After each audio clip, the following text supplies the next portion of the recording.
both my parents were alcoholics, so it's not like I'm against drinking. It's just the way they behaved at that point was kind of abusive, and kind of was very abusive, and so I didn't want to be part of that.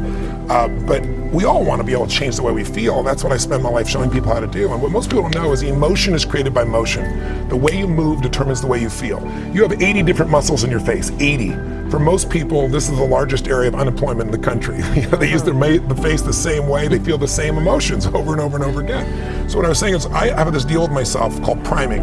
Every day I say, look, you got to have 10 minutes for yourself. You don't have 10 minutes for yourself, you don't have a life. And I'm not going to hope I feel good. I just got back 6 countries in 12 days. I was in India 2 days ago. Wow. And I woke up here feeling like somebody ran me over with a truck. But you got yourself psyched up. But the way I did it is I do this process. And it's 10 minutes, I put some music on, I do this massive change in my breathing so it radically changes the way I feel. And then I do this 3-step process. First, I do 3 minutes of gratitude where I think of 3 things I'm really grateful for, and I associate, I don't think of it over there, I feel it. And the reason is, when you're grateful, you can't be worried. You can't be fearful. When you're grateful, you can't be angry. And anger and fear are what screw people up most in their relationships, in their life, in their business. So I wire myself. I was saying to you that most people want to be happy, but their habit is to be worried or pissed off or frustrated or stressed. And so they've got a highway to stress and they got a dirt road to happiness. So I wire myself. I've got a highway to gratitude, which changes all your emotions. And then I do a 3-minute process of kind of a prayer for my family and friends. And then I do a 3-minute process of the top 3 things I want to accomplish. I see it as done and I feel it. I'm done in 10 minutes. So sometimes I go 20. But my deal is 10, so there's no excuse not to do it. You know what? I think it's a great way to kind of set the tone for the day. It does. It changes. Listen, we've all had times when you snapped at somebody and you felt bad because it wasn't them, it was the state you're in, right? Well, there's no excuse for that. If you prime yourself, you set yourself up. They've done studies where they go to people and they have a man walk up to you and say, could you hold this for me? He hands you a cup of coffee. It's an actor. And then he takes something out of his pocket, then he takes it back and says, thank you. 100 people, they do it with iced coffee. 100 people do it with hot coffee. 45 minutes later, another actor comes by and says, listen, we're doing this little test for $5. Would you read this 3 paragraphs and answer 3 questions? Most people say yes. It's a little story. The questions are about the character. What's the character like? 80% of the people that got iced coffee say the person is cold and mean. Wow. 81% of the people that got hot coffee say the person is warm and gentle or nice. That's how much we can be primed by our environment. We think we're just feeling what we're feeling, but our environment, if we don't take control of our environment, it takes control of us.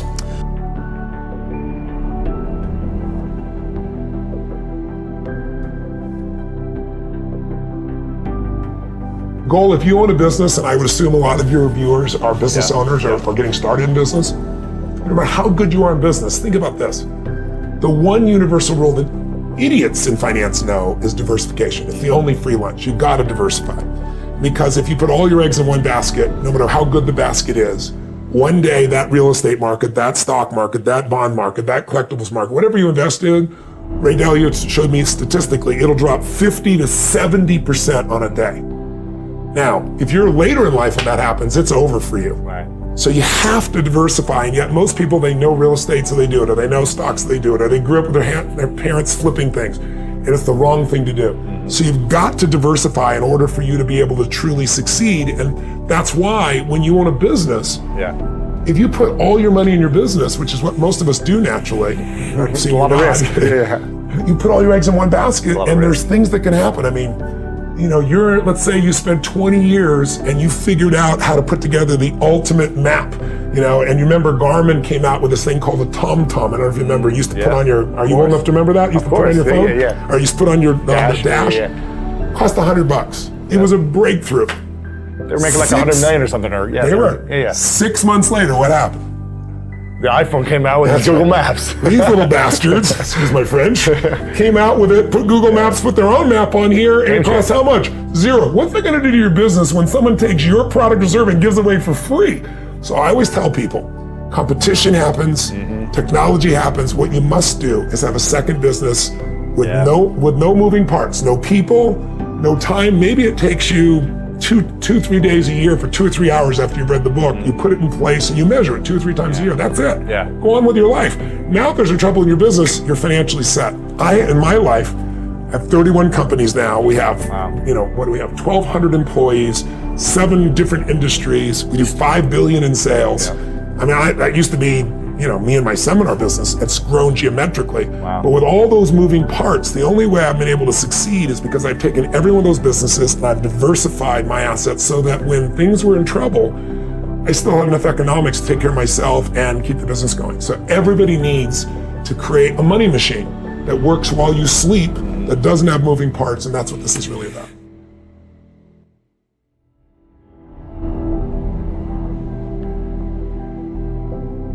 There's a man named Ken Blanchard who wrote those books called the 1 Minute Manager books. And he said something very early in my life. He said, Tony, a business will always consume whatever's available. And he said, I see you're coming out with your first book. I was 24, it was Unlimited Power. And he goes, you're coming out with this book, I think it's gonna be a big success. Do not put that money in your business. Take that money and put it into a separate investment account that nobody else touches. He said, I'm telling you, the business will get all the benefit of all the media, of all the things that come to it, but the actual dollars of that should stay out. It's the same thing when I had an infomercial. He said, take that money and put it aside. Well, it was some of the best advice I ever got in my entire life because I put it aside and there were times that money was needed. But I was like putting it in a chapel. It was like putting it where it was sacred money and it was not going to be touched. If someone came along and said, you have no money for your business, but guess what? Obama just raised the taxes 20% more for your business, you'd scream, you'd yell, you'd be upset, and you'd pay it. So why not put your family first? Why not have a portion of what you own, or what you earn, I should say, for yours to keep? It doesn't go to Kate Spade, it doesn't go to Wall Street, it goes to your family. And the way you do that is you tax yourself. It's a wealth tax. You go, that's my freedom fund, and that comes off the top, and the secret is automated so you don't see it. That's really the most important. Very often you're getting what you're asking for, you're just not aware of how general you're asking. Clarity is power. The more clear you are about exactly what it is you want, the more your brain knows how to get there. Your brain is a servo mechanism. It's like a bomb. Those bombs, those missiles, they have a servo mechanism. So if the target moves, it knows what the target is, it follows it. Your brain, when you condition it, knows exactly what to go for and it'll find a way to get there.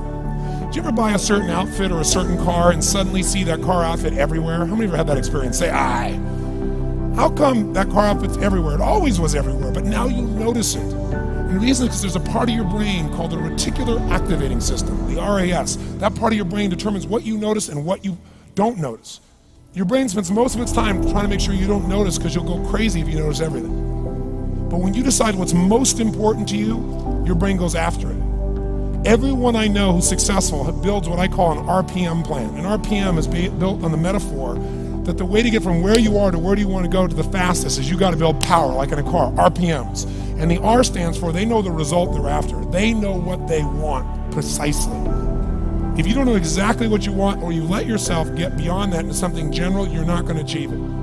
Clarity is power. You got to know the specific result you're after. What do you want? If you can't answer that question right now in your personal life, in your body, in your relationships, in your finances, in your spirituality, then you're not going to be as fulfilled as you want to be. Here's my assignment for if you want one. If you want to go from conversation to some action, here's a simple thing to do. What's an area of your life right now that you really want to improve? What's an area that's important to improve? If your body's great, how about your career? If career's great, how about your relationships? Intimate one especially, or your kids, or your relationship with your creator, your spiritual side of your life. Or is it your finances? Figure an area that really matters. Decide on that area. Number one, write down what your life is like in that area right now as specifically as possible. So you might say, well, I'm 13.5 pounds overweight, whatever the weight is, whatever the situation is, or my body fat's like this, or I wake up exhausted in the morning, and you write the truth of where you are right now. So you're real clear. Or I'm not in a relationship. I say I want a relationship, but I'm not in one, and I don't seem to find them. All the good ones seem to be gone is my belief. And I really do want one, but I don't have it. Whatever your definition, or I'm in a relationship, and God, I wish I wasn't in a relationship. I'm planning my escape, wherever you are. Or I have a wonderful relationship, we love each other, but there just isn't enough passion. Just write the truth of where you are. The area you want to change, but write how it is. And then the second step is, this is where you got to be really honest with yourself. What are the rituals that have put me there? Because whatever results you're getting, even if you don't like the results, there's some rituals that are keeping you in that place. There's some rituals of what you eat or don't eat, how you move or don't move, how you sleep or don't sleep. There's some rituals in the lack of variety or spice or energy or focus in an area. There's something you're doing, and it's usually not one thing, it's a bunch of little things that you kind of do consistently. Whenever you think about getting in a relationship, whenever you think about working out, whenever you think about money, you get yourself in a state of overwhelm. You start thinking about all the things you can't control. Just write down all the rituals you have, and then here's the third step. What do you want? What's your vision? And be really specific. I want to be my fighting weight. I want to be the strongest I've ever felt. I'm going to turn whatever it is, be specific. And then, last step number 4, what are the rituals that'll get you there? What would you need to do differently each morning if you're going to be that kind of energy, that kind of strength? How often would you work out? What days would you work out? What time? A ritual is something you do consistently, usually at a specific time, so it becomes automatic. Let me tell you something. Willpower doesn't last, but rituals can last a lifetime. I bet you have some rituals in your life right now you've been doing for years, even though some of them don't serve you. I'm just saying, wake yourself up. If you want a new year and a new life, you don't need to start on January 1st. Start today. Start with this little video. And just begin to see what happens and see how easy it is to just do a few little rituals. Don't do them all, just do 2 or 3 new things. And you know what happens? You'll get momentum. Because once you discipline yourself in one area of your life, you feel yourself doing it in other areas as well. And I always say something that my original teacher taught me. I always remind people, there's always 2 pains in life. There's the pain of discipline, or there's the pain of regret. And discipline weighs ounces, as my friend Jim Rohn taught me. Regret weighs tons. You don't have regret. So right now, what do you want to change? What's it really like? What are the rituals that got you there? That'll take a little homework. If you're not sure, ask the people around you. They'll tell you what your rituals are. What do I really want in depth? What are the rituals that'll get me there? And then get yourself to start a few of those actions and lock them in place.